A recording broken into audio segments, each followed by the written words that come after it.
We're last 24 hours and everyone's, crossing the T's, dotting the I's on the paperwork. And we get an email that says, deal's off. And we're like, what? And they said, you missed the deadline to submit your signatures by 30 minutes. What? And we were like, they're just fucking with us. Yeah. And no, dead silence. Startups get the party, startups get the party started. Startups get the party, startups get the party started. You want tech and tacos, tacos and tech, you know we got tacos and tech is on smash, for the green, guacamole. Keep accountants counting beans, contador cuentan frijoles. Founders trying to raise some queso. La vida San Diego, school of rappy, rapping fire. Tortillas round jalapenos.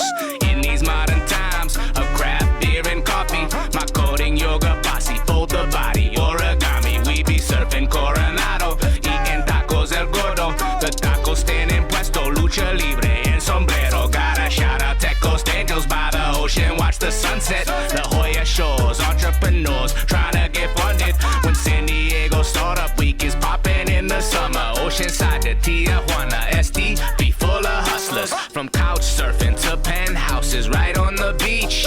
Tech leaders who believe stars are within reach. We interviewing founders who be shooting for the moon. Hashtag SD Tecos with your host, Neal Bloom. Come on! Startups get the party, startups get the party started. Startups get the party, startups get the party started. Startups get the party, startups get the party started. You want tech and tacos, tacos and tech, you know we got it, hey! Startups get the party, startups get the party started. Startups get the party, startups get the party started. Startups get the party, startups get the party started. You want tech and tacos, tacos and tech, you know we got it, hey!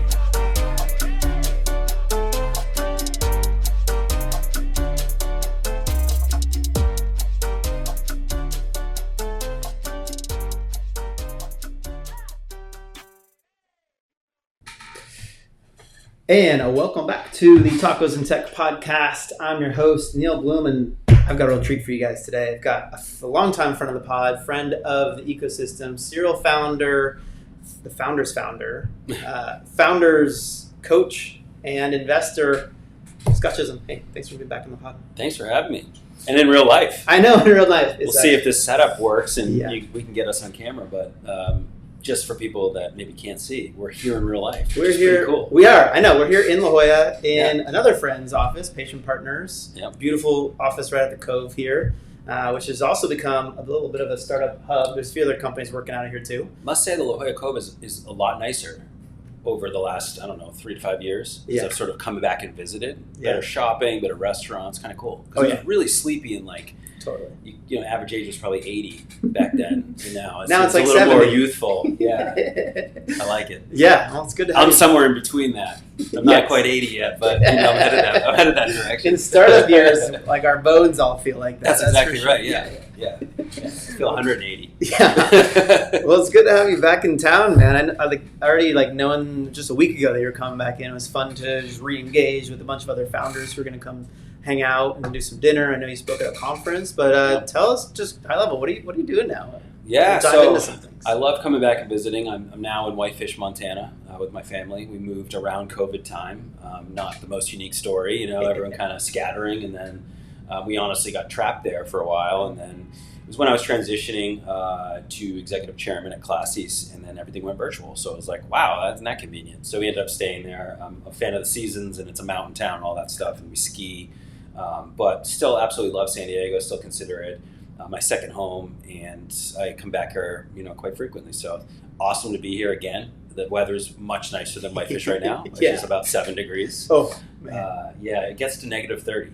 Are you serious? The difference between Whitefish and say like Boston, though, where I grew up, is that you don't have that wind off the ocean. So negative 30 feels like 20 in Boston. Is it that big of a difference? Wow. It's crazy. Really? Yeah, because it's like 120 degree weather in Phoenix. You know what I mean? How it's like that dry heat. Yeah, It's kind of the same thing, but the mountain. There's a little bit of like a San Diego crew that's in Whitefish now. A ton of Ford. San Diego, Ford Blakely, Ryan Swagger, Hinge Capital. There's just a lot of entrepreneurs and investors and stuff like that in that general area, and also in Bozeman, Big Sky. Yeah. The flights are pretty easy, but I'm not exactly sure why the connection was with San Diego, actually, especially Encinitas. It's like a really specific Encinitas connection where people come back and forth. Adventures. Yeah, it just has, it's a really nice compliment to San Diego. Yeah. They both have they're very different. Yeah. But the vibe is somewhat similar.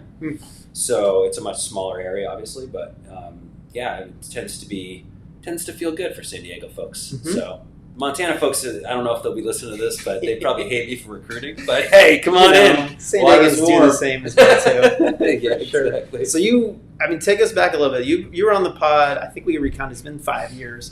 You were deep in growth stage of Classy. Yeah. I was the CEO of Classy at the time. This had to be 2019? 19-ish, 18, 19. Yeah, that's exactly when it was. And we were tens of millions in revenue, doing billions on the platform. So we were absolutely at scale. And we had raised, 30 million Series C a year or so before that. And, we were, by most accounts, an outsider looking in, we were on top of the world. We were crushing life. There was actually an article, and I talked about this in I was at the Real Leaders conference at Torrey Pines, and I was talking about this phase of the company specifically. And San Diego Union Tribune, that's how you say it, right? Yeah. They wrote an article, and the headline was, 37-year-old, I forget how old I was at the time, 37-year-old, creates the most valuable company in San Diego or something. It's me with a weave. I have long hair, and I look, I'm glowing. I have this smile and all this stuff. And in reality, as you kind of alluded to later after that podcast, that was the period of time where the wheels were coming off. So that article, it's always funny, right? When your company's crushing it, no one wants to cover you. You're like, where the fuck's the press? Why won't people cover me? Why are they covering my competitors? And then the periods where you're sucking, or you have an internal dispute, or you just don't feel like being public. They want to, people are all over you. And so in this article, I remember and I think I did a pretty good job of faking the smile, but I literally remember, and I was like, man, this is the most hypocritical, ironic thing ever. That there's, you never know the headline, but just the way they were covering it, I was like, if they only knew that we had this crazy internal dispute going on with our Series C investor, and they were trying to push me out of the company. If they only knew that I was having panic attacks every single day and going into the bathroom and have no idea what to do, and practically paralyzing self-doubt. And then this article gets put up there, right? It's just, it was the perfect thing, because it's the dichotomy of reality and people's public perception. Yeah. And you read a TechCrunch article and you're like, how are they so far ahead of me? How are they up and to the right? And there's always this backstory you don't know about. It's either really much longer, they've been doing it for 10 years, or there's just all this conflict or whatever, and then you're just not seeing it. So for me, it was it was a really tough time, because they underwrote the Series C investment to a certain growth number, and we weren't hitting it. Straight up, we just weren't hitting it. And part of that was because we're a B2B software company, SaaS, targeted at nonprofits, helping them with their fundraising and their donor management. Basically, you can think of it like Classy is a HubSpot meets Salesforce meets Shopify, essentially, for nonprofits. And we were, our DNA, that company was basically SMB sales. We targeted small to medium-sized nonprofits. We had the playbook. It was $500 a month. It was transactional. We had this freaking lean sales team. Probably not the most efficient, but we were just entering the space with brute force. We were and it was calculated move. We bootstrapped for a while, and maybe we can get into the fundraising history later. But then we raised a bunch of money, and it was calculated because we knew that the space was kind of noisy, and we needed to bust through the noise, and it worked. Yeah. But there were a lot of inefficiencies. We had to fine tune the knobs and all this stuff. And this new investor wanted us to move up market, and they wanted us to work with bigger organizations. And so, no problem with that. We agreed. That was part of the the investment thesis. Who doesn't want to sell bigger deals? Yeah, totally. And so the issue was that we had to rewire the DNA of the company, especially the sales and marketing, go-to-market function. You can't just take an SMB seller and throw them in an enterprise seat, because it's not going to work. Yeah. So it's basically building a new company. And they wanted us to do it in a year. We're like, there is no way we're doing this in a year. Yeah. This is going to look pretty ugly, actually, for a little while there. And, I wish I was even more explicit, looking backwards, but we had a lot of tough conversations around this, and we thought it would take maybe 3 years, and that was unacceptable to them. Wow. At one point, I said, "What's the end game here? Why are you so upset?" And he looks at me. I'm not going to say any names. And he says, Scott, I'm in the IRR business, the internal rate of return business. That's all I fucking care about.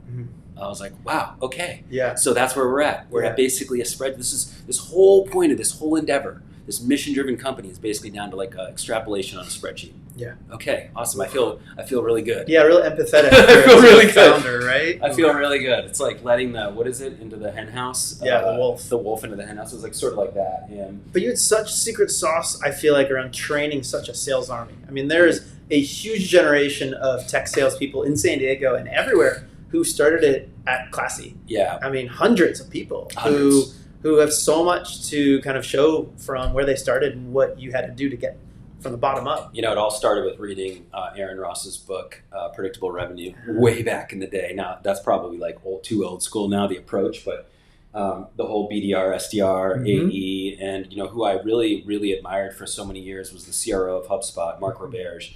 And I was honored to actually have him on as a guest on my sort of private podcast for founders. We'll talk about Highland a little bit, but I loved Mark because he basically approached sales like an engineer because he was an engineer. So he became the sales leader of HubSpot and brought them from zero to way over $100 million in an IPO by literally taking more of an analytical approach. He is humane. He's not like the spreadsheet jockey that we were talking about with the investor, but he really looked at the process and the steps in the process very analytically. And I was very attracted to that, being an industrial engineer and a process engineer.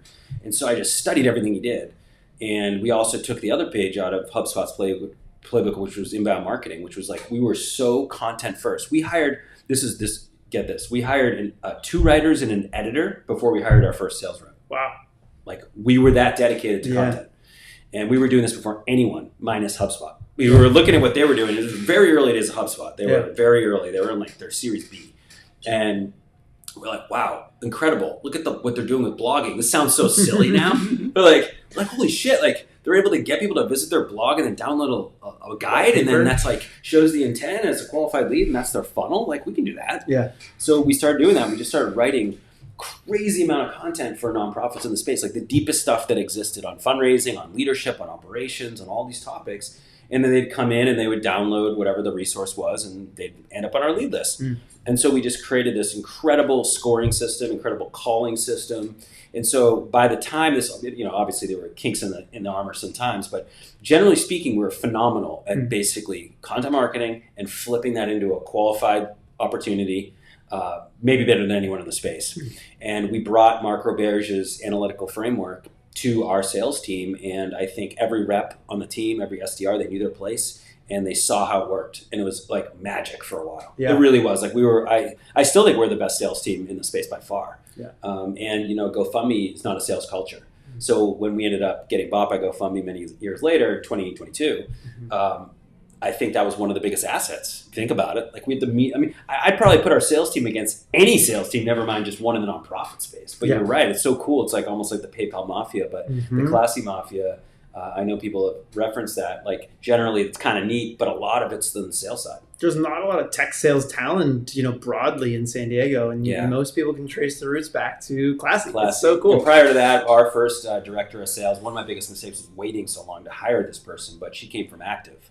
So that's actually the roots, mafia. Right? Like, totally. It came from Active, and then eventually more of the DNA came from Salesforce, and then eventually other tech companies like Okta, Atlassian. We kind of had everything. That makes sense. But it was really an Active Salesforce stack, if you will, from a you know, inspiration perspective. And so that's what the playbook was on. That was what we raised on. Of like, we figured something out, we can scale it, and yet here you are getting asked to do something like completely different, pivot, and the customer's not even really asking for it too. How'd you get through that all the way through selling to GoFundMe? Yeah, because what people don't realize is there's 2 things that are missing. You can't. It's the sales talent and the sales capability when you're moving up market. You can have an amazingly successful SMB rep that just straight up fails when they get put in the enterprise seat because it's strategic selling. It takes longer. The sales cycle's longer. It's more like, honestly, like pitching an investor than it is a transactional sale. Yeah. So it's not like the person could never learn it. But there's a huge learning curve there. Yeah. And we did that. We like literally put them in the seats and the whole team failed. Once you do that, there's no returning. Right. They don't want to go back to SMB. Right. So you either have to let them go or they quit. Right. And we had probably, well, you know, we poached our best talent and put them in the enterprise. Yeah. And then we lost them all. Yeah.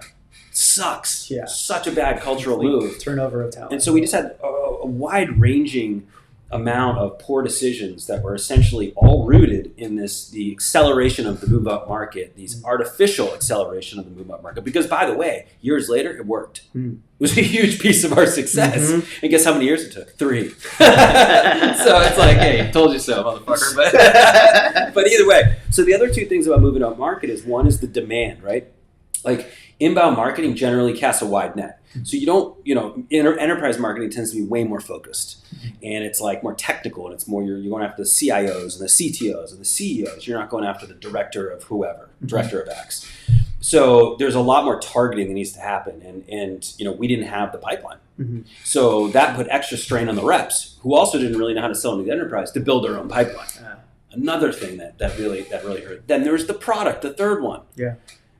Sure, we sell an enterprise customer, and guess what? The reps are selling the roadmap, not the current product. They're like, oh yeah, don't worry, we'll have like 20 more enterprise features, and like it took double as long. And so the expectation game that you play with the prospect that becomes a customer, churn goes up. So you have all those factors. If that's not sequenced correctly, then you're really putting yourself in a really compromised spot. And if you lose your reputation when you move up market with some of the, let's just say, thankfully, like Shriners. I ended up selling to Shriners Children's Hospital, great, amazing partner, and then Salvation Army, and those were the 2 that like stayed with us. And there were some hard times. I mean, they were like, guys, did you just sell us a bunch of bullshit, or is this like gonna work? Like I put my name on my head in the for you. So that was huge, and they stuck with us, and that was one of the reasons why we had this sort of eventual gravitational force, because those brands were huge. But it took so much like convincing and concessions on our end just to keep them around, because we just weren't ready. But they didn't want to go back. There was this formal RFP process, all that stuff. And so they were like, well, we're kind of stuck with you like a marriage. Here's what we need from you to make it work. And we just busted our ass to try to catch up. And we did. But again, that all took years. That was it was unrealistic to expect that we'd be able to make a full change to the enterprise. So now Classy sells mostly to mid-market enterprise. The SMB business is mostly self-service or product-led would be the term, I guess, these days. And that's fine, and it works. And then, the small to small and individual causes use GoFundMe. So the whole thing is covered, but the sales team now, where the economics are better, are focused on mid-market and enterprise, which makes total sense. So you're saying you needed this kick. Maybe you just didn't know you needed the push?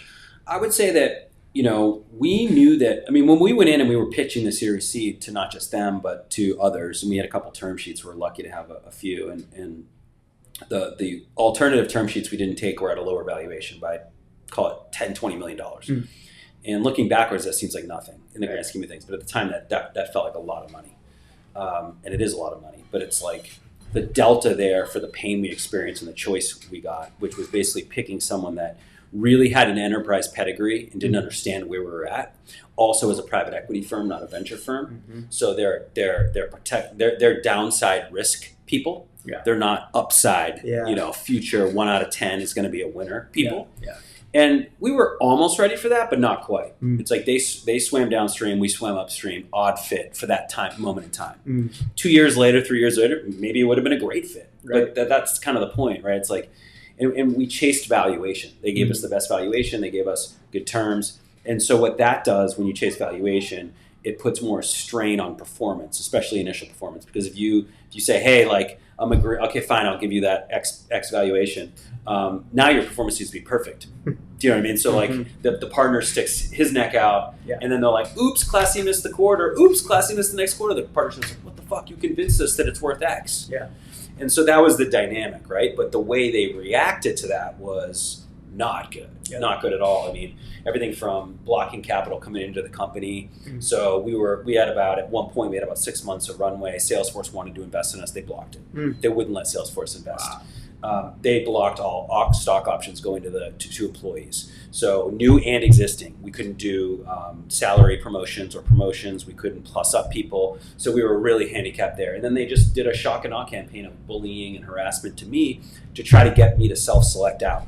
In fact, their office is not far from here, and I remember getting called into their office, and it was the head of the firm and the partner, and they basically just yelled at me for 2 hours and tried to convince me to quit on the spot. And the other board members didn't know they were doing it. So, that's this. And you stuck with it, and I said in that meeting, I'm not self-selecting out. Yeah. Because it was easier to try to bully me to quit rather than rally the rest of the board to fire me. And that ended up being like the saving grace because, and I was pretty much, honestly, like so mentally exhausted. I did resist in that meeting, but then I got back and, there was probably a 24-hour, we ended up rallying money to buy them out. And it was about $25 million, and it was the hardest money I ever raised because imagine going to like Salesforce and say, hey, we need you to invest another $5 million. Oh, by the way, our Series C investor hates us and wants out. They're like, what? You know what I mean? Like, it's just odd. So we couldn't raise from new people because they're like, no way, I'm touching that thing.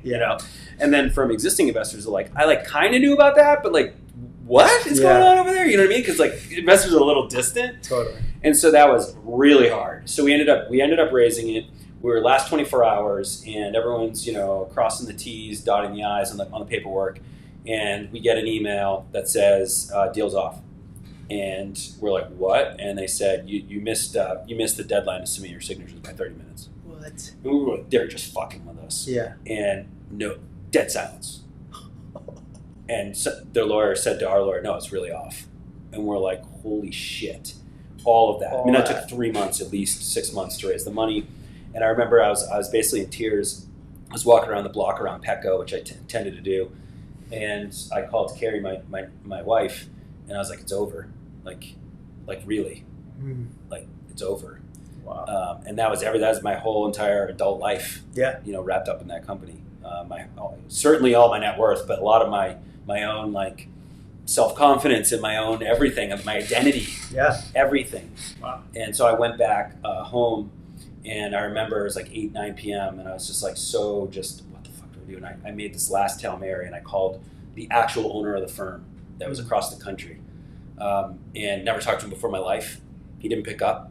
I left a voicemail, and I was pleading, and I literally said, I know that I know that both sides like kind of hate each other right now, but just let us live. Just let us live. Like from founder to founder. I know you started something a while ago. Let us live. That's all I'm asking. And he never responded, but I probably slept an hour that night, and I woke up the next morning to an email from the lawyer. The deal's back on, and it said, if you pay $50,000 more in legal expenses. No joke. And so we were like, fuck you, okay, fine. And we paid it, and we were like, get out of here. Wow. And that was it. And we literally, a lot of people when I tell the story, they're like, that's like very abnormal to buy out your Series C investor for $25 million. Like, it doesn't normally, that's not like a normal course of business. No. So I think the odds were even stacked against us more than we realized when we were going through it, but it just felt like absolute life or death. Yeah. Survival. So we didn't even think about it. We were just like, we have to do this or we're dead. Yeah. And literally no other option. Yeah, might as well. They painted the picture like, oh, we'll take control of the company. You guys, your equity, be safe. You're out as CEO. That's the way they painted it. And this path was risk everything and fight. But I'm really glad we did, obviously, because it ended up working out. We, from the point of the buyout to basically, the next round we did, and then the eventual acquisition, we 7 to 10x the value of the company, and that was in a couple of years. Wow. Yeah, and it wasn't, it was like we had a cancer. Seriously, when this was going on, it was a cultural cancer, and even the people that were in the lowest level seats, they had no idea what was going on, but they felt it. You could just feel it. It was like a tone change across the company. Not only was I distracted, they forced us to hire a bunch of executives that came in, and good executives, by the way. Still friends with several of them, but we just sort of tossed them in there. Yeah. And, it was my fault. Like, they didn't have that instruction, they didn't have that direction of like, who is this company? Like, how do you operate in the classy way? Like, what does it mean to be an executive classy? So they would just bring the DNA from all these other companies. It was like this just like melting pot that just didn't work in the right way. It's such culture. Such culture. And it was breaking. And they just ran the company. The executives ran the company in all these different directions. No fault to their own, honestly, when I look back at it. It was really like it was on me. But that hurt us even more. So you had, fiefdoms, all this politics and all these weird things that would never happen at Classy. Like, we were so tight at the top. It was mostly a relatively inexperienced founding team, and then like a senior leadership team with people from like Active and others. But we hadn't yet gone with the high-powered executives. So when the investor wanted us to grow faster, like, well, you obviously need this DNA and this DNA and this DNA. You need white hair, this and that. So we brought in, again, I don't want to throw the executives under the bus because actually some really talented people.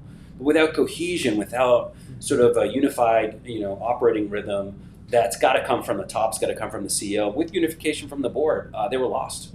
And that was tough because then all of a sudden you had people basically trying to do the right thing, but bringing the company in all different directions. Yeah. So that was another thing that was sort of on the back of that. But anyways, when we bought out the investor, I did a total reset. It was like you have a near life death experience. You start to say, okay, first of all, how in the world did we get here? How did we let that happen? Like, how is that possible? And, how do we build a system in a company that protects against that moving forward? And there were two sides. One was the executive side, which was really the system side in my own leadership. And then there was the soul side. The soul side was the values, the mission, the vision, which when we got into this, dispute, went out the window way too quickly. And it was ignored by the investor. Obviously, they just wanted like quarterly results, but we didn't do a good enough job of protecting the core. We were able to be pushed over too easily just by the influence of one shareholder. And we knew that we never wanted that to happen again. So, we ended up philosophically and more mechanically and operationally very intentionally designing the way we built the system and scaled from there to protect against those two things and to make sure that the essence of the company, the things we cared about most, the soul, not only did we protect them, but we amplified them moving forward. And they didn't live or die with the founders. They're still in those four walls. I'm not the CEO. One great example I always think about is Yvon Chouinard, the founder of Patagonia. He hasn't been the CEO for decades, but when you look at Patagonia, they have some of the strongest belief systems on the planet. Yeah. And so he somehow ingrained that in the very fabric of the organization, even when he wasn't in the CEO. It's almost like he is in the CEO seat, but he's not. Yeah. And that was something I always looked at and said, wow, that is true leadership. Like that is high leverage. I got to do that. Yeah. How do I do that? You know what I mean? Like, how do I work on, Jim Collins says it's clock building, not time telling. How can I do more clock building? Yeah. And that's what I started focusing on. And it's, at first people were like, why are you focused on that? You know what I mean? Like even the people that had fought for me and for the team, they're like, I know that we just bought them out. I know this is my business. Why are you like so over la-di-da doing like mission vision stuff? And I'm like, trust me. You got to just trust me because it was all part of this new way of operating, this new operating system. And it ended up working. And it did ingrain it very permanently into the fabric of the organization, into the culture. And now the current CEO of Classy, it's under GoFundMe, Soraya Alexander, and others have done a phenomenal job of carrying the torch. By the way, Soraya was part of that executive group that I'm talking about. Yeah. But with direction, with a framework, and understanding the Classy way, she can now take that to the next level. And she can make it her own and make it theirs and the people that are there now. And that's true succession. That's true, I think, company building and scale. And it all came from that like really bad place. So it's a silver lining, I guess, right? Yeah. Wow. I mean, it's just everything we learn as founders usually comes from the hard stuff. That's for sure. Yeah, totally. But how about though it merging with GoFundMe? That's got to have been a hard feeling as well after you've won this battle and rebuilding. Take us through that a little bit. Yeah, well, especially one thing, GoFundMe is now a series of companies that have kind of come together, right? A few different San Diego companies as well too, I think. Yeah. Not at the scale of Classy, that was their biggest by far, but yes, there's probably 3 or 4 in there for sure. So I've known Andy and Brad forever. And we basically, the founders of GoFundMe, and we grew up together, like we were in our most formative years trying to figure it out because we were both in the giving space, but not competitors. Right. We were in the nonprofit lane, B2B, they were in the consumer lane, individual crowdfunding. So, but we used the same payments rails, we used all the same, we were like sharing engineers and all this stuff. And so when there was an issue, they were my first call. I'd go to wherever their freaking office was. They were very private. They would like not have any signs. I was like escorted in, and then we'd go to like Korean barbecue, and they had this whole like convoy and stuff. Convoy, like just super funny. And we would just share secrets and war stories and help each other out. So GoFundMe actually tried to buy Classy several times, and a couple of the companies that they ended up buying were in our space, and we're sort of like, okay, well, we'll go here, and they're much smaller, not at scale, but they really wanted Classy because we were at scale. And we just weren't ready. Like we had a lot more to do. And so we ended up raising our Series D from Norwest Venture Partners after the buyout, maybe only a year and a half after that, 5x the valuation from the buyout. And we were just and we were growing 60-70%, and we're at big numbers now and profitable. We're really crushing it. And did the Norwest venture deal, did a little secondary, which was great. Relieved the pressure for a lot of people, including myself. You didn't have to worry about credit card debts, thankfully. And, kind of just turn the page on that whole thing. So it's like, okay, cool, like reset moment. What do we do from here? And I kind of had it in my mind after this, and I let Norwest Ventures know. I was tired. I mean, it was 15 years, and I just fought this battle. Yeah. So I had this successor in mind, and I was going to move to executive chairman, and I did right after the Series D, and that all worked out really, really well. And then GoFundMe comes around, like 6 months later. So who raises $125 million and sells in 6 months? You know what I mean? Like, we do. Yeah, we do. So we were in the most position of strength like we've ever been in a company. So that just goes to show, like, this was the strategic rationale for this deal was very strong. And even Norwest Venture Partners wanted to do it. And so the whole idea was, okay, Classy's got the B2B side, GoFundMe's got the consumer side. GoFundMe was probably like 3 to 4x bigger than Classy at the time, but we were still very significant. But everyone knows GoFundMe. GoFundMe has the brand, right? But we were well known in the nonprofit space. So could you combine both and sort of build this, the world's biggest giving platform, a two-sided marketplace essentially for giving? And could you help donors that come in through the GoFundMe side find charities that they would like, or vice versa? And that's really still the thesis. And we're using, our joint database and AI to make those things happen, which is pretty amazing. Like the stuff they're doing now is incredible. So I think everyone's still very, very much still bullish on the whole thing. Couple things that I regret, and I think it's for other founders too, since this was a heavy equity deal. The whole idea was, look, we're better together. I agree. It was the right move. I have zero regrets whatsoever. But as a founder, when you do like a largely equity deal, you aren't in the driver's seat anymore. So you naturally lose control, and you don't really know what that's going to feel like. So it's no fault of anyone's, but it's like, now you're on the outside looking in, and that's fine for the most part because I trust the operators and stuff. But if like you have a plan to go public, or you have a plan to do X, Y, and Z, or anything, and that takes longer or shorter, or you see something you don't really understand it, you're not in those conversations anymore. So you just have to sort of like stomach it. You know what I mean? And like that's tough. That's tough. And so. I harassed the CEO and CFO and Soraya a lot, and I asked questions, and God bless them. Like they probably, we have a love-hate relationship, but no, it's all good from that perspective. I mean, you had just gone through fighting for every fighter being to stay in control. Yeah, and honestly, the first year was totally fine because I had nothing to do with it. I wanted a total break, And I started a couple other local companies in Highland, the community for founders, but I wanted that. But then I was like, wait a second. How are we doing? How's it going? Wait a second, and then they would ask me, like, I still advise Soraya directly, which is great. I love her. She's awesome. And so I really just get a lot of joy out of that. So I'm just an advisor now, but I think it's in some ways it became the best of both worlds because I'm plugged in enough to know what's going on and know the numbers. But there was that first period where I'm like, where do I fit in here? You know what I mean? Like, and I'm sort of it was so odd, very odd feeling. And Andy would always let me call him. Andy's on the board of directors, and I could have negotiated or been on the board, and I ended up saying no because I was so burnt out. And that's the other thing. I should have probably pushed for that and joined the board because then it would have put me in a different spot, But it's all work out in the end. It's all good. It's still great. It's a great combined company. The thesis then still makes sense now, even more so. The market changed right after the acquisition, so it was no more like it was like who said Andreessen probably RIP good times back in the day. It was kind of like that. Like it would have been harder to raise money. We would have had to move. We had just raised that money from Norwest, so we would have had to use that to get to profitability pretty quick, and then win that way. But sort of as a partner with GoFundMe, we have an incredible advantage because that's an amazingly successful company, but also has a moat around individual crowdfunding. So there's just a lot there that helps Classy, and vice versa. And so I think it's a great marriage, and it even made more sense when the market turned because we weren't, no one wants to be raising Series E's and F's. You know what I mean? Like, and we needed to get to 100 million and beyond and IPO independently. And that was kind of our strategy. But again, looking back on this, it was the right move. Like it'll work out. I think most importantly, it's going to work out for all the customers. It's going to work out for anyone that's been involved in the company, shareholder wise.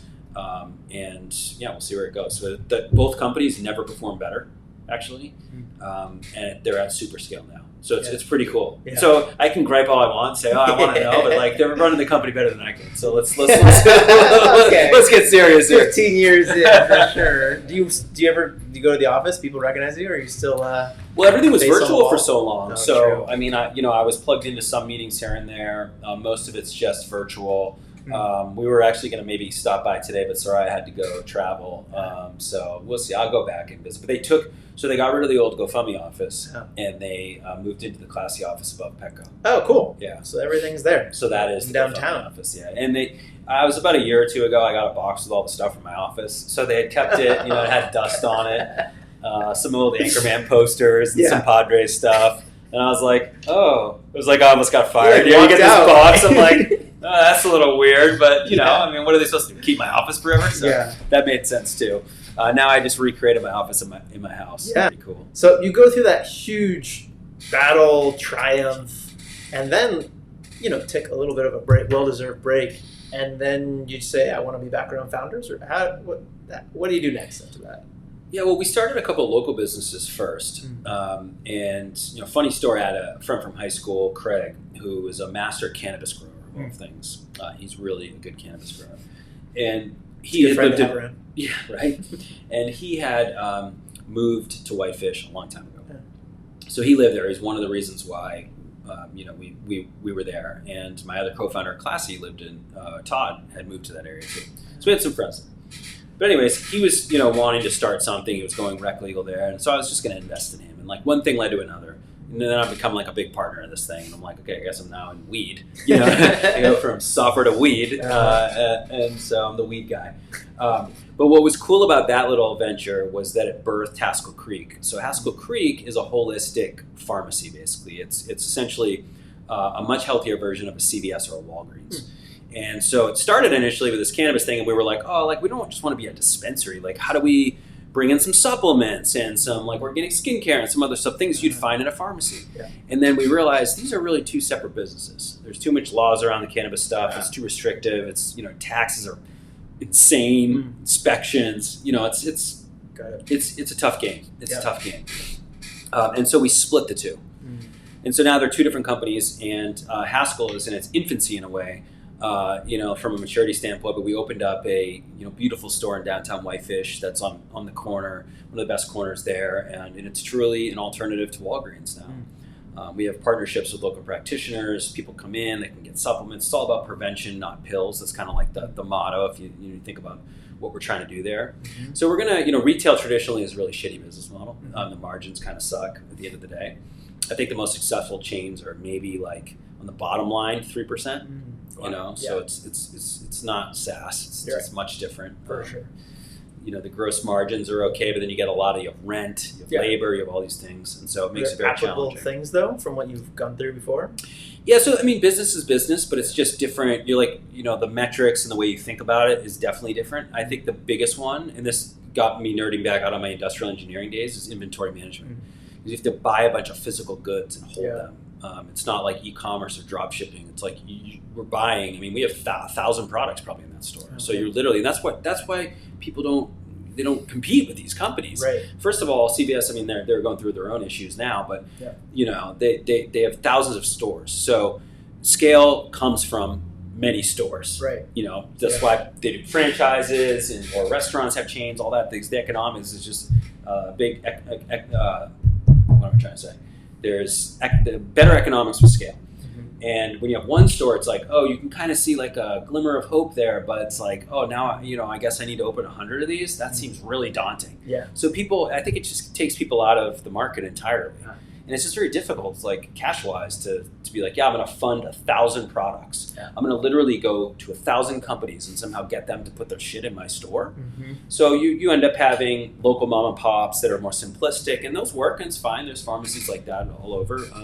It's just very difficult to do retail, but I think inventory management is the number one. And then number two, even if that store is successful, maybe you make... maybe it's a $2 million top line business in that particular geography, and maybe makes, in a great year, $500,000.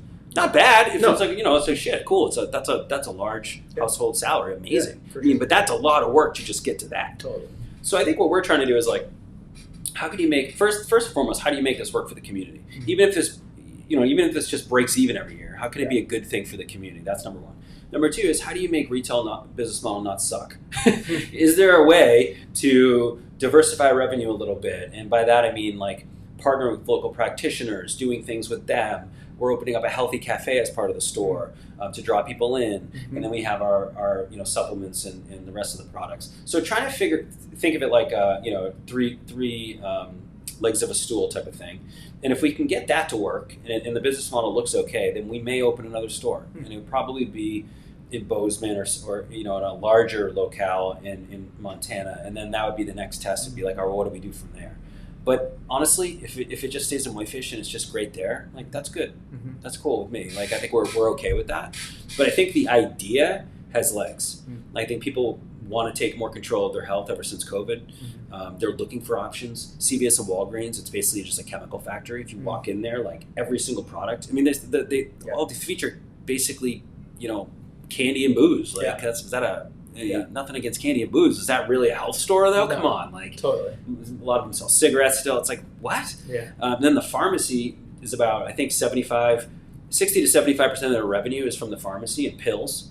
You can get fentanyl there. You can get OxyContin. I mean, whatever you want, right? Yeah. You just go get some doctor to prescribe you something. Yeah. So that has massive issues, and they were like completely, subsidized because of COVID and the vaccines and all that stuff. And so now they're just like struggling, big time. Yeah. And so we're just this dinky store in Whitefish. It's like we're not even in David and Goliath land. We're like the peaky toe of David. But you're making your own products too, which is a big difference as well, right? Some of them, yeah. I mean, like more on the cannabis side, but like we do like herbal, sort of herbal stuff with local farms, and so we're adding that ingredient in. And then certainly the cafe is going to be extremely local, and food's obviously the primary medicine for everyone. So that's kind of philosophy there. And as we scale and get bigger, like we will do more and more stuff like that to make it more unique. But really, the differentiation of that store is just the curation of the products that we do end up buying. They're all screened for ingredients. They're all like, really ethical companies. And if someone calls us out on something, we'll look at it and we'll pull it off the shelf immediately. It's not like going to Target and the best branding wins. Yeah. It's straight up like the best ingredient list wins in Haskell. And when you walk in the door that every single product you can pretty much trust. And again, if you call us out, we're going to look at that. Yeah. Right. Like that's part of the relationship with the customers, and that seems to be really catching on, which is pretty cool. That's awesome. And people say we need one in San Diego. We all are saying it. We see where's the Haskell Creek? The brand is so good, and it's and like you mentioned, there's like an Encinitas North County vibe that totally relates to all of that. We could have a shared workforce with the amount of people that come back and forth from Whitefish and Encinitas. Yeah, exactly. Fuck Bozeman, we're coming to Encinitas. Yeah, let's go. So where is it? How have you stayed connected? I know that we actually have a few shared angel investments together. Yep. Upcycle. Yep. Lend. Yep. Probably a few others if we sat here. So you've stayed connected. Lend's having its third rebirth. They're doing well. Yeah, I know. Pretty amazing.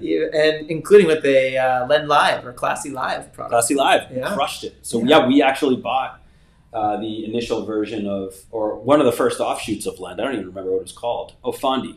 Yeah, Fondy. And then we turned it into Classy Live, which is basically like a hybrid and virtual events product that's crushed it. Yeah. I think it's like 50% attach rate on the front end. So like 50% of new customers buy that product. That's amazing. It's pretty big. That's a huge deal. Yeah, that's awesome. So Josh and team did an amazing job. He came over and worked for us and was embedded for a while, and then really helped us integrate that into the Classy stack. And that was our first ever acquisition. It was basically a home run. Yeah, amazing. Yeah, I wonder who led that. Oh, that was me. Just fucking with you. We haven't done anything since, but you've stayed connected to the founders, right? So like even after all this, building your own, and you stay connected to founders, which is obviously what probably led to Highland. Yeah, I mean Pat and Marshall. You're talking about the Classy founders, right? No, founders just.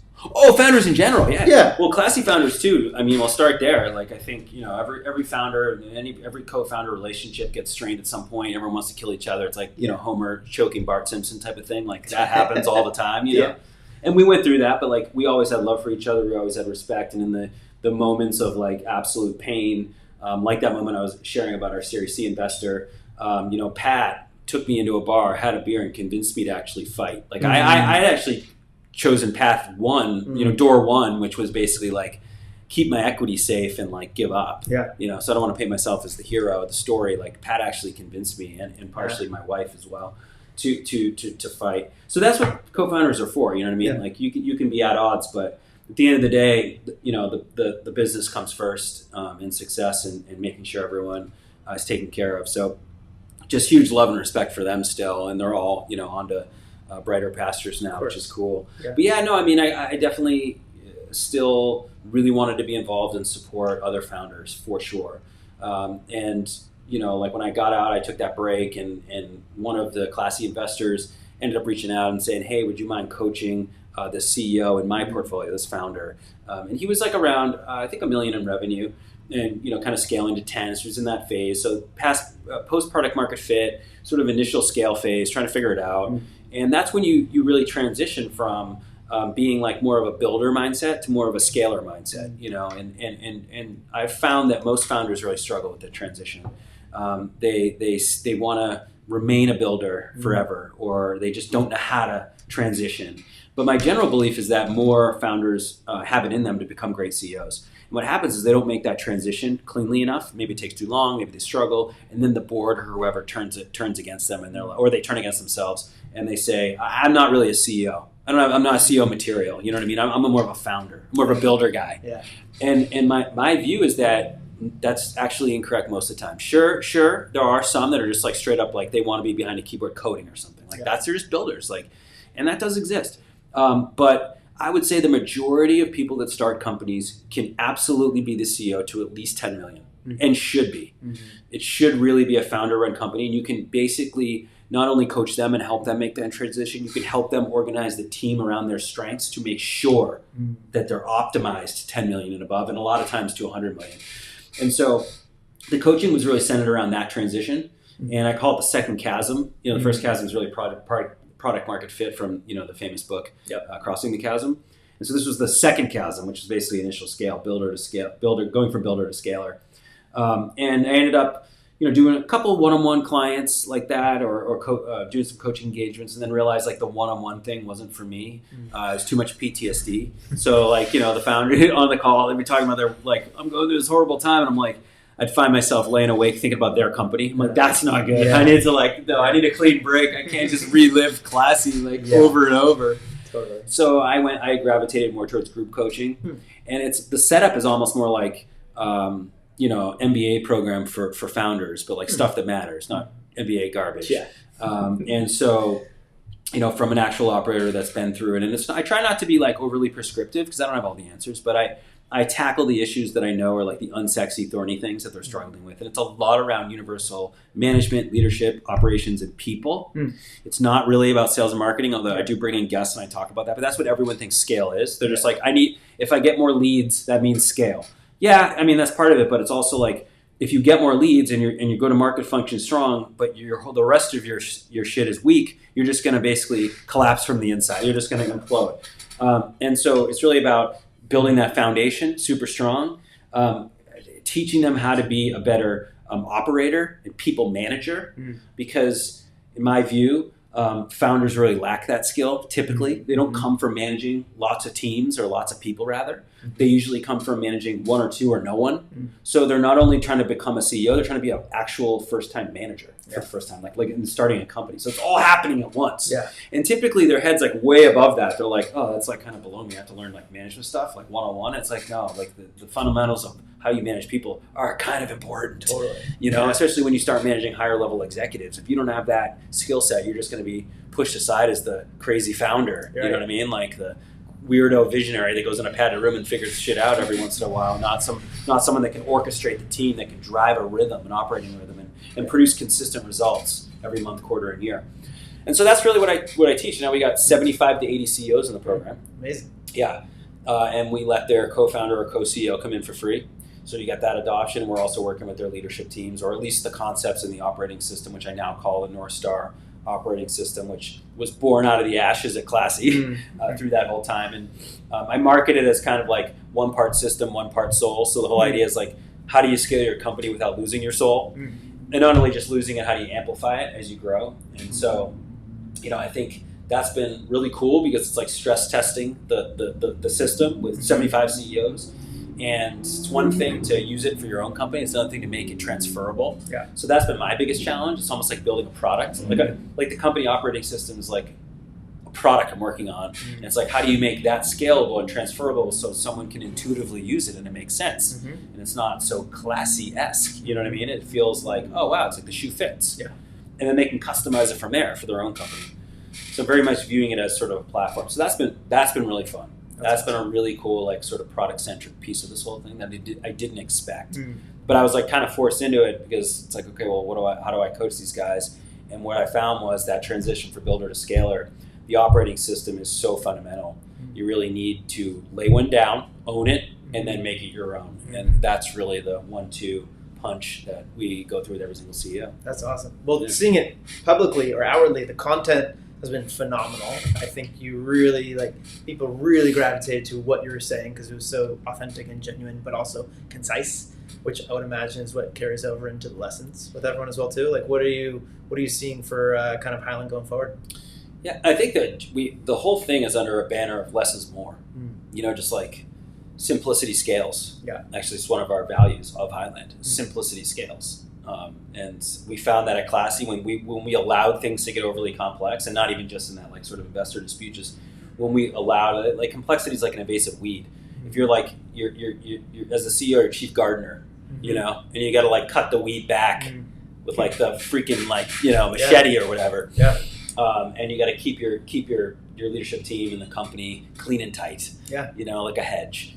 And so that's how I think about it, because if you just let it get unchecked, complexity will just choke you out, and you lose the essence and the simplicity of what you're all about, and people forget and they get distracted. So anyways, I think the core of Highland and the curriculum is just around simplicity scales. And we're going to cap it at 150 founders. We'll probably be there this year. And we're capping that because it's Dunbar's number. And it's like, okay, which is like, that's the biggest a group or a community could be without losing complete touch with each other. And I found that as a 50 members or 50 people at Classy was a huge turning point, but 150 was the biggest turning point, so roughly. So we're going to cap it there and then just see where that goes and just continue to make it really valuable and maybe treat it like one in, one out type of thing. And we're working on a graduation program, not a formal graduation program, but like, let's just say a Highland member exits. How could they buy in to Highland? How could they go from member to partner? Yeah. And could we eventually have some sort of fund or become an LP in other funds? Like, what does that look like? That's cool. And I think that's really a really neat way to think about it, so that it isn't just something you come in and you just leave, and you're actually connected to Highland forever. But there's distinct phases. Yeah. You clearly come in, you're in there for 3 years, you're soaking it all up, your team adopts it, and then you sort of graduate to this next phase, but you're always connected to Highland. It always means something. Yeah. And so that's where I think it heads there. And then the North Star OS, there's a couple different operating systems that are very prevalent out there. The one that people tend to gravitate towards in tech, at least, is OKR. So that's really, a glorified goal system. It's not really an operating system fully. But either way, people use that. And then there's EOS, which is Entrepreneur Operating System, which wasn't really around when I was like in the formative years of Classy. But there's pros and cons of all of these things. And I think, my approach or my biggest criticism to at least EOS is that it's very closed off. It's a closed system. You got to buy all their training. You got to buy all this expensive shit. They got 1,000 human trainers out there. Yeah. And, these are folks that maybe haven't even started anything themselves. They're just trained on EOS. And so, it's like I always just look at that with a pretty critical eye. I'm like, what type of advice are they really giving there? Yeah. And I think EOS is very, very overly prescriptive, where it's like you have to do this exact same thing in this exact moment. And I think the approach with the North Star is more like an open source framework, an open source platform, where it's like, hey, here's the framework that's worked for me. You can build off of it. You can improve it. You can make your own templates, your own whatever, and then contribute back to the North Star community. And that's where I'd like to take it. Yeah. And then if you wanted, AI can basically do specialized coaching for you. So, I have, a plan to do sort of an executive coach in a box type of thing.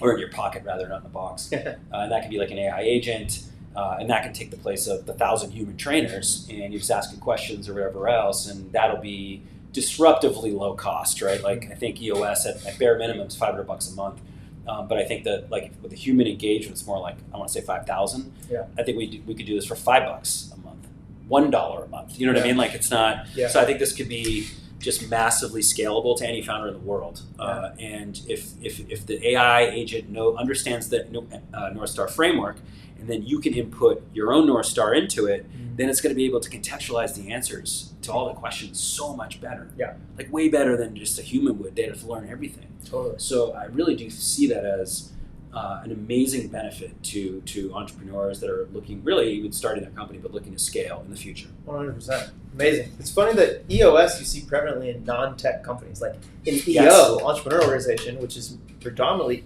non-tech companies doing 1 to 10 million. Yes. Everyone's using EOS, which is interesting. Yep. And there's really nothing, I would say, like that prevalent in tech.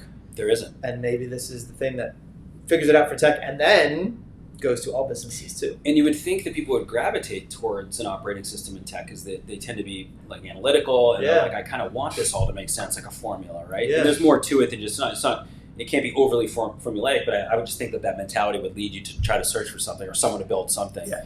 And this was born out of the ashes of Classy, almost by necessity. Tries to balance the systems and the soul part of things. But I think it works. It works for any company. It certainly works for tech. We were a tech company. But you're right. EOS is predominantly non-tech, predominantly small business, and they even they promote the system for companies. They basically say like, why would you want to be a $100 million company? Why don't you just be a $5 million or $10 million company? And I, at a fundamental level, have no problem with that. If you're a great $5 to $10 million company, profitable, fantastic. Totally. But it's sort of the system itself isn't thinking about scaling beyond that. Yeah. And so it breaks down. It almost doesn't need to. It's like for the small company. Yeah. And so it's designed for the small company. It's very prescriptive and because of that. Yeah. And it doesn't allow for you to build on top of it like a platform. And that's where I think it breaks down. For an ambitious founder, and I don't mean like everyone needs to build $1 billion company. I just mean like if you're trying to grow even beyond $10 million in revenue, which a lot of us are, well, what's the system for that? Yeah, right. So I would say North Star sweet spot is going to end up being 1 million to 100 million. And that's going to be the sweet spot. Yeah. I think it can scale beyond that. I think GoFundMe is even still using it. But like, I think that's going to be the sweet spot. And I don't really think there's anything that exists. I've looked. I've tried. Yeah. And it's shocking to me that nothing exists. Yeah. Like it really is. I know. I mean, it's crazy. So it's each coach has their own system that is close to their group, but this is scale it and open it. Yeah, and it's building a common language too. Because imagine if like an executive that came from a company that ran on North Star, then went to another company that ran on North Star. How much easier that would be. Yeah. There'd be a common language. There's a foundation of understanding. And then obviously there would be unique pieces of each company. And that's the all the different unique pieces is what makes that culture special and different. Yeah. And that becomes differentiation internally and externally. So that'll never change, and it shouldn't. Right. It shouldn't be like the exact same. But there'll be a familiarity with how things are run. Yeah. And they'll just be able to plug in so much easier, and that will reduce the learning curve.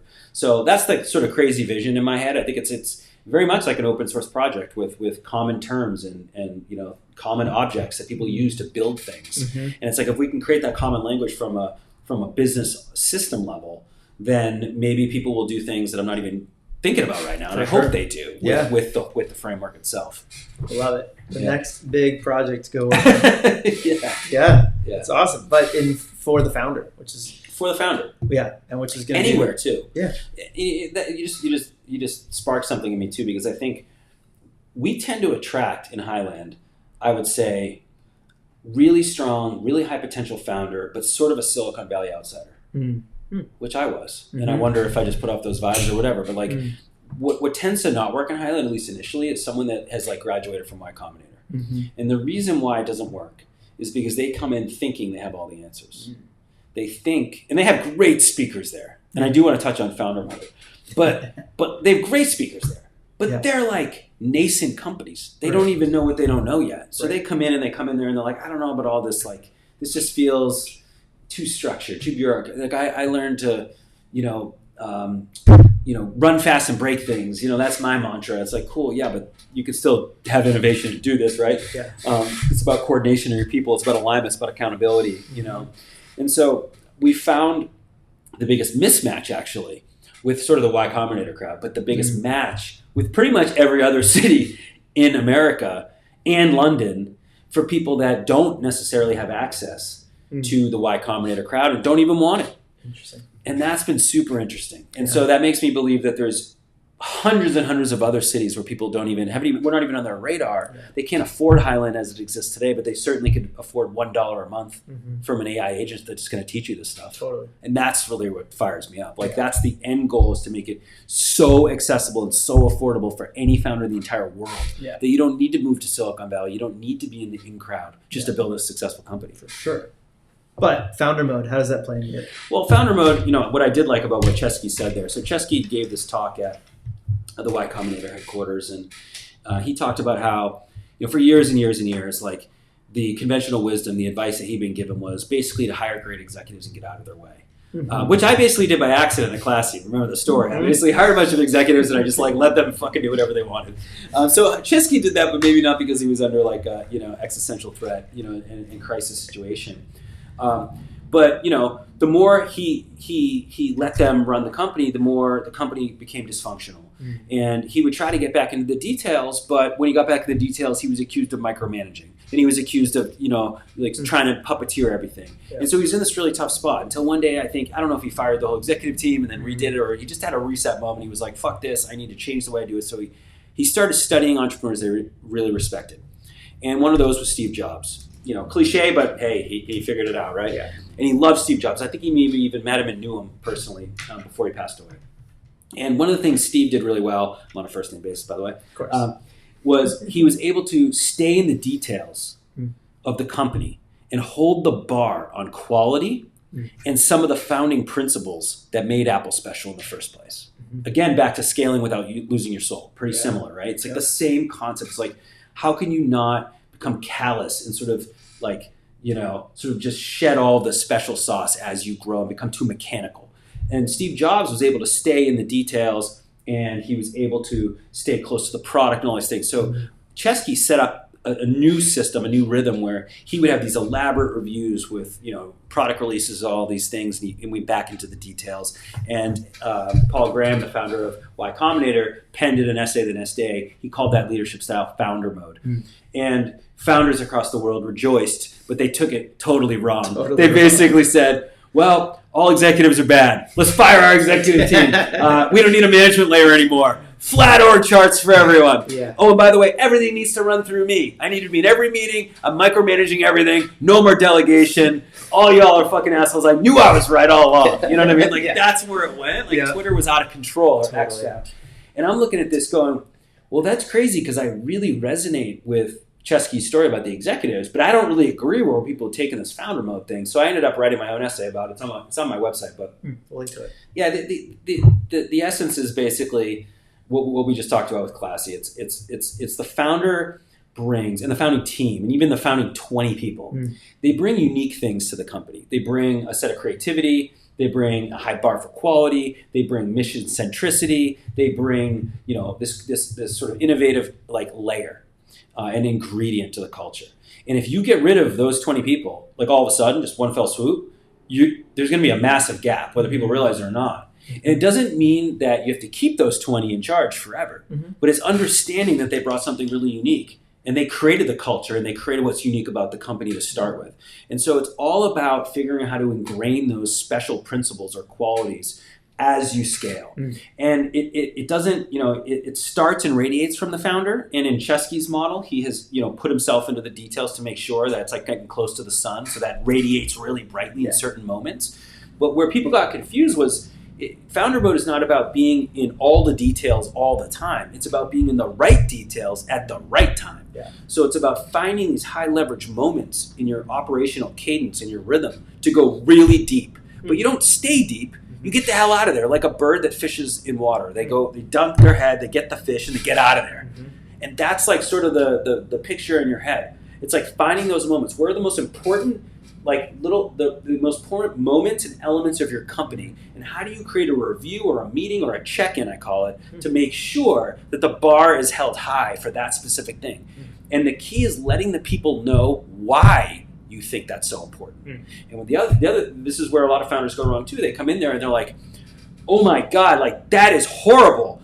Why isn't the pixel, 2, spaces to the right? And the person's like, what a psycho. Yeah. Like, this guy's micromanaging the shit out of me. But maybe that pixel's tied to something fundamentally important that the founder figured out years ago. And if it's like 2 degrees over, then the win rate doubles, or it's tied to their brand, or whatever. Yeah. Some special thing. Yeah.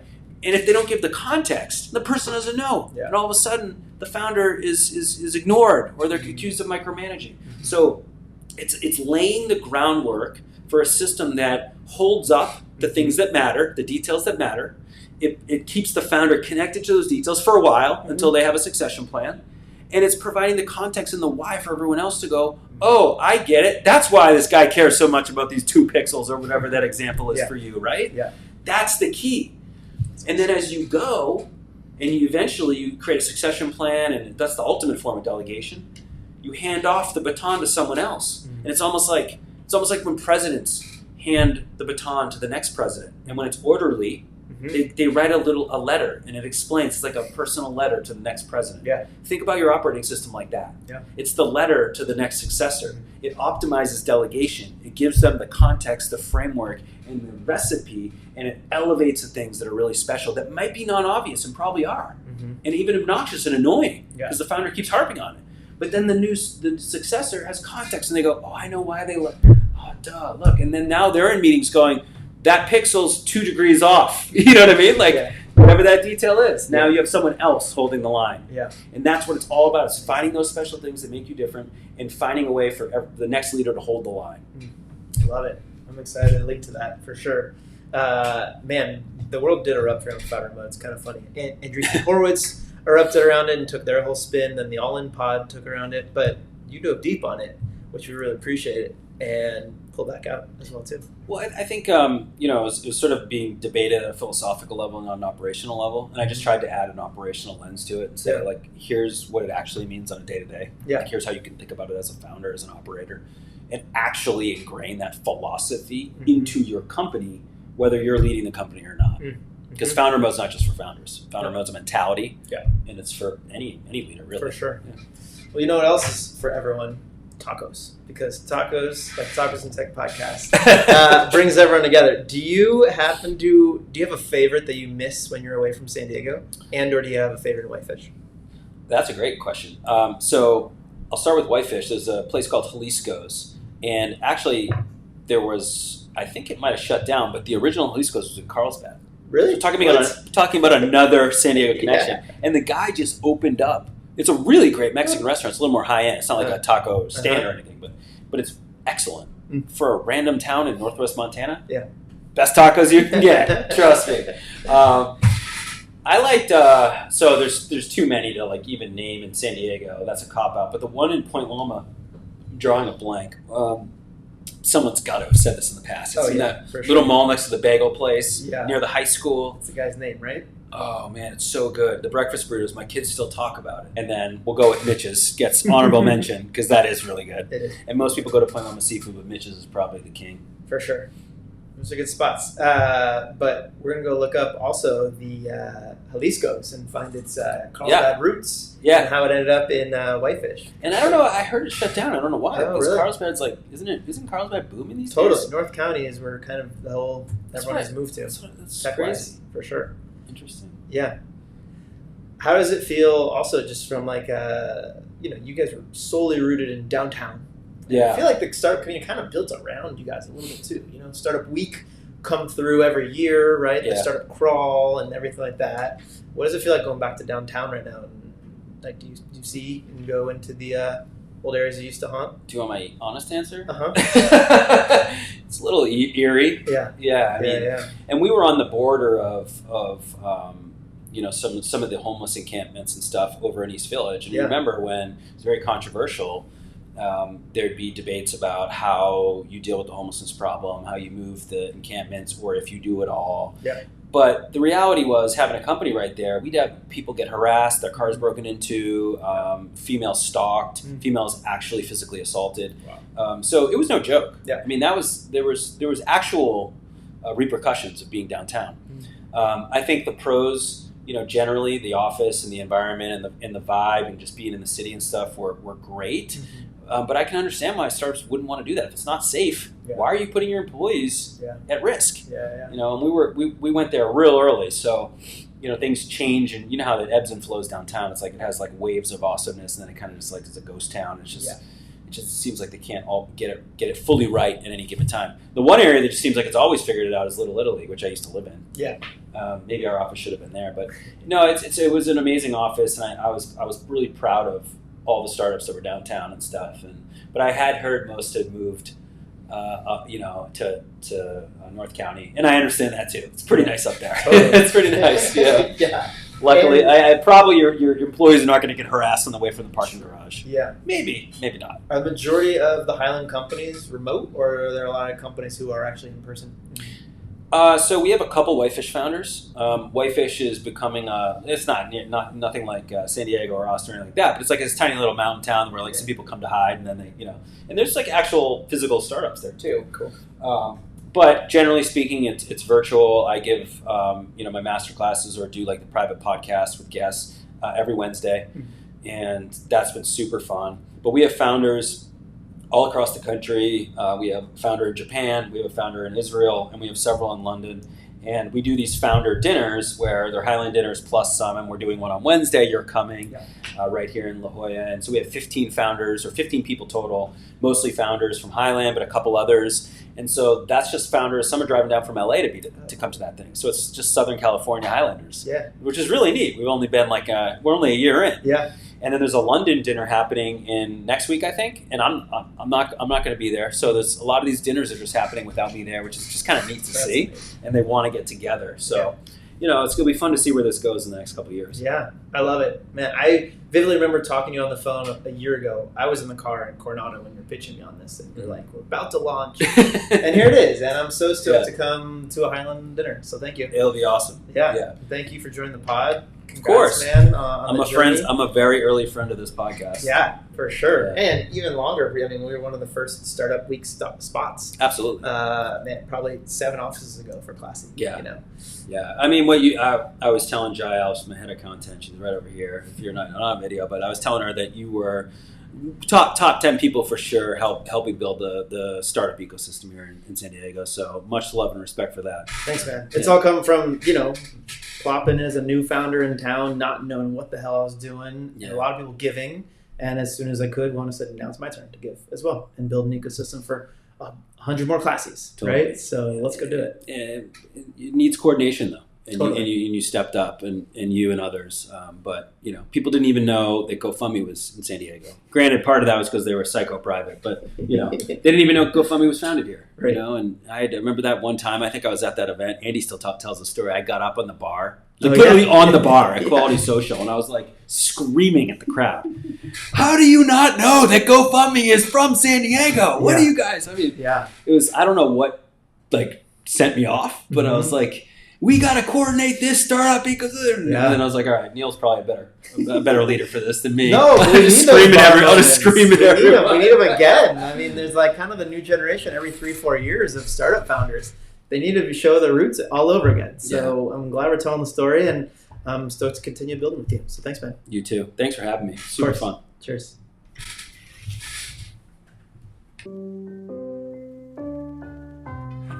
Startups get the party, startups get the party started. Startups get the party, startups get the party started. You want tech and tacos, tacos and tech, you know we got tacos and tech is on smash. For the green, guacamole, keep accountants counting beans. Contador cuentan frijoles, founders trying to raise some queso. La vida San Diego, school of rappy, rapping fire. Tortillas round jalapenos.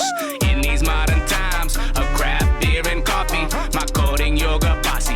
The body, origami, we be surfing Coronado, eating tacos el gordo, the taco stand in puesto, lucha libre and sombrero, gotta shout out Tech Coast Angels by the ocean, watch the sunset, La Jolla shores, entrepreneurs trying to get funded, when San Diego Startup Week is popping in the summer, Oceanside to Tijuana, SD, be full of hustlers, from couch surfing to penthouses right on the beach, tech leaders who believe stars are within reach. We interviewing founders who be shooting for the moon. Hashtag SD Techos with your host, Neal Bloom. Come on! Startups get get the party. Startups get the party started. Startups get the party. Startups get the party started. Startups get the party. Startups get the party started. You want tech and tacos, tacos and tech. You know we got it. Hey. Startups get the party. Startups get the party started. Startups get the